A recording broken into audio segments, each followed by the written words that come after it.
done. Perfect. Okay, so I took a picture of my Concept 2 screen. So if you see the numbers on the top, whoop, up here, you can see it's 24. Next to that is an S/M, and that means strokes per minute. That's essentially how many strokes am I doing back and forth in a minute. So if it's a higher number, like 30 or 40, means I'm going really, really, really quick back and forth. It's like being 20 miles per hour. Now, if I'm going like 24, 20, 18, I'm going slower back and forth. So I'm not getting as many repetitions in that minute. And that's like 2 miles per hour. So it's the speed component. The other numbers are, so on the top next to that, you can see time. The time, so it's 30 seconds. I randomly just pulled something to try and get a screen I could take a picture of. So you can see it's 30 seconds. So that's how long I rode for.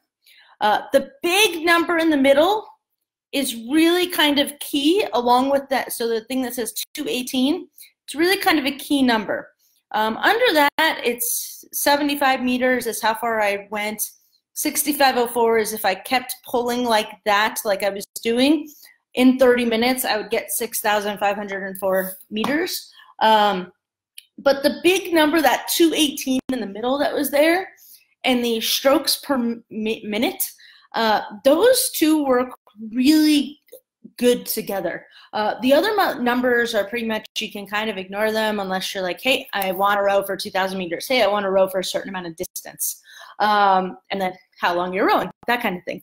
But the 218 in the middle is how much power, how much force did I have in that drive on my legs to really be able to move a boat or move the rowing machine. So you could kind of think of it like if I were to do weightlifting, and you have somebody who's doing an overhead, like they're pushing weight over their head. Are they pushing 10 pounds? Are they pushing 20 pounds? Are they doing 100 pounds? What are they lifting over their head? That number in the middle, the 218, is how much am I pushing?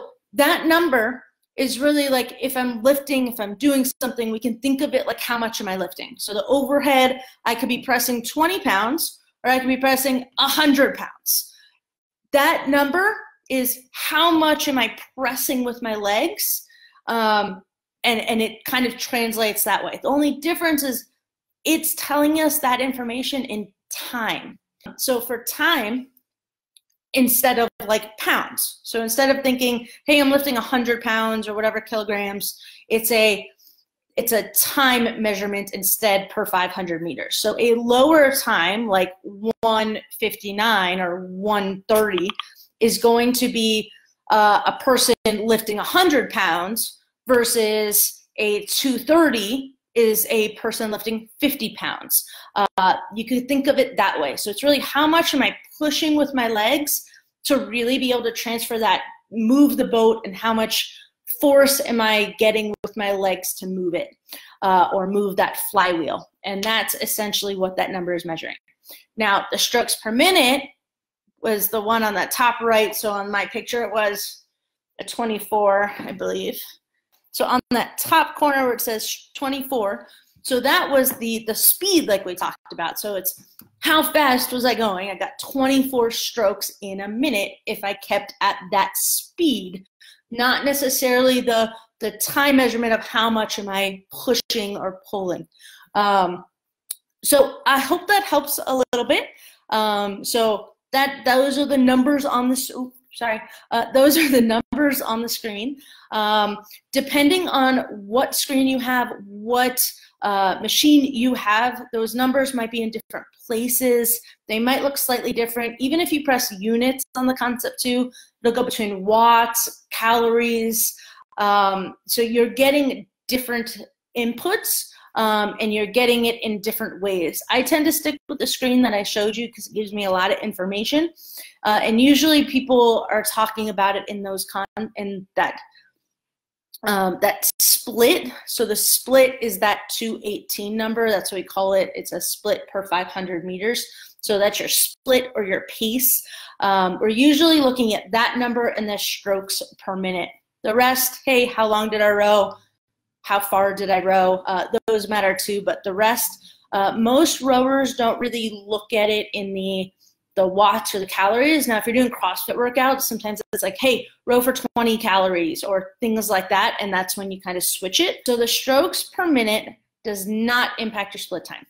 And that's kind of the key, is learning that you can control the strokes per minute to be able to push more.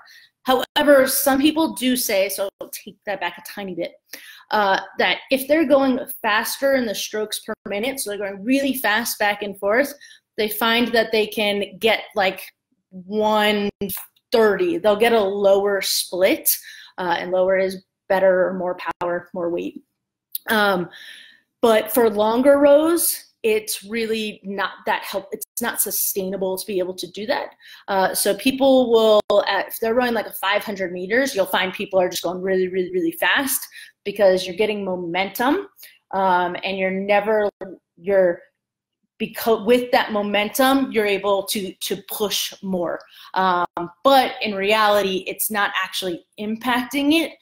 So it's figuring out, hey, do I want to just do 500 meters and sprint it out and then maybe get a lower time? Or am I trying to do this for 2,000 meters, in which case I probably don't want to sprint because I'm going to be dead after 500 meters. It doesn't really in the long run, but sometimes you can get that momentum for a really, really short distance to be able to have more power, more push with the legs.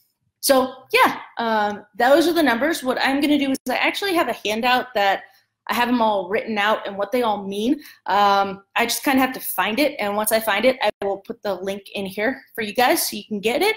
And yeah, so next I think it'd probably be helpful for you to also see that on the rower. So I'll do a live where I'm on the rowing machine and you can see that. But yeah, so I hope that helps. Let me know if you get questions. I hope you guys have an amazing week, an amazing day, and happy Monday. But awesome. Have a great day, everyone.